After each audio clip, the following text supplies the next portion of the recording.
A lot of people might assume a newcomer arrives quietly, learning from the more experienced. But Bortoleto has shown that he's here to contribute. And more than that, to push the team forward during a very complicated phase for Sauber in the 2025 season.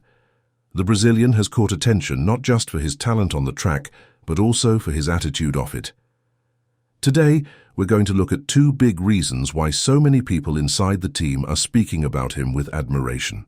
First, it's his mature and firm posture during meetings with the engineers, something that even impressed veteran Bortoleto, who has been at Sauber since before they entered Formula One.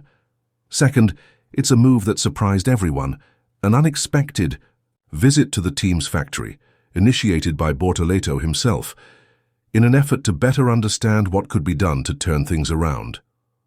Want to know how all this is being seen inside the team, and why this behavior might shape the Brazilian's future in F1? Then stick with us, because the story is more interesting than it seems.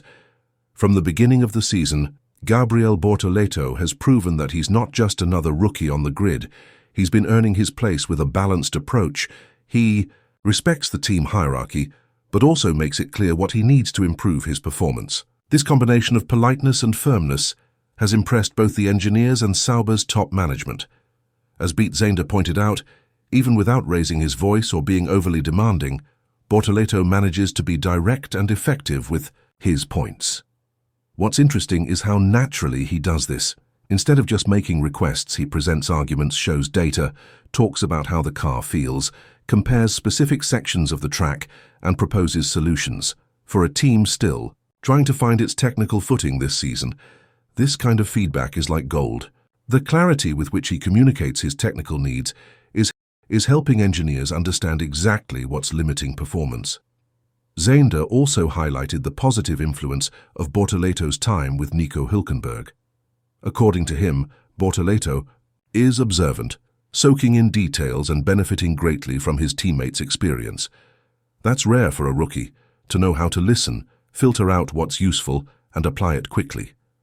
Right after the Japanese Grand Prix, Bortoleto could have gone the traditional route, rest, review data remotely, and prepare for the next race. But he chose to do something different. During the flight from Suzuka to Bahrain while unable to sleep, he came up with the idea to visit the Sauber factory in person. He said he was staring out the plane window, thinking, I can go home and rest, or I can do something useful. And he chose the second option. What's even more surprising is that the team wasn't expecting it. When he landed, Bortoleto immediately called Mattia Binotto, who hadn't gone to Japan, and proposed the visit.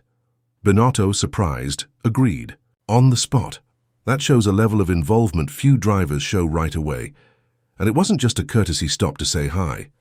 He visited several departments, spoke with the design team and the aerodynamics department, reviewed data, and shared feedback with the engineers.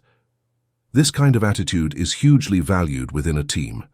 Being a great driver isn't just about sitting in the cockpit and going fast.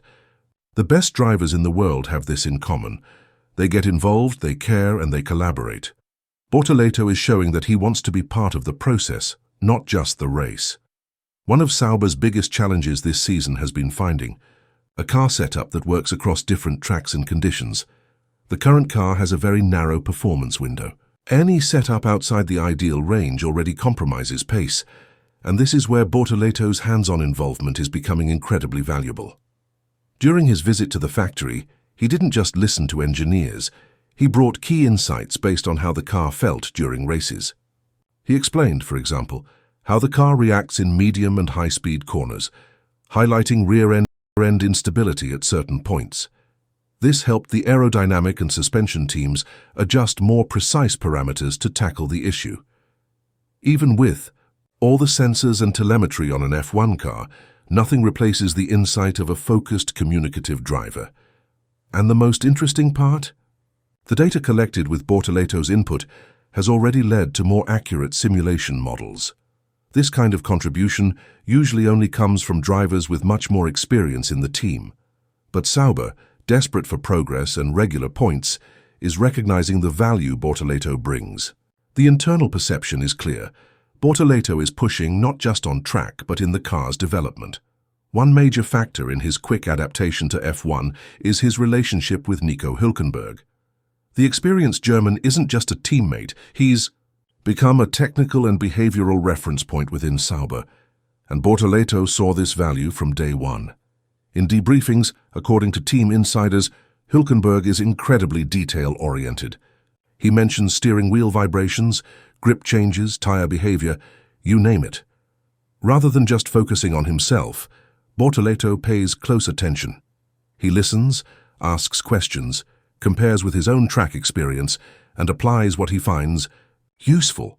This quiet exchange is fast-tracking his learning curve. Despite being new, he's not intimidated.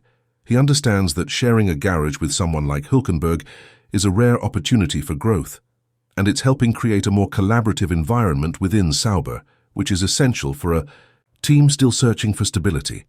The team also sees this partnership as something that could bear fruit in the medium term. The generational gap isn't a barrier, it's becoming a point of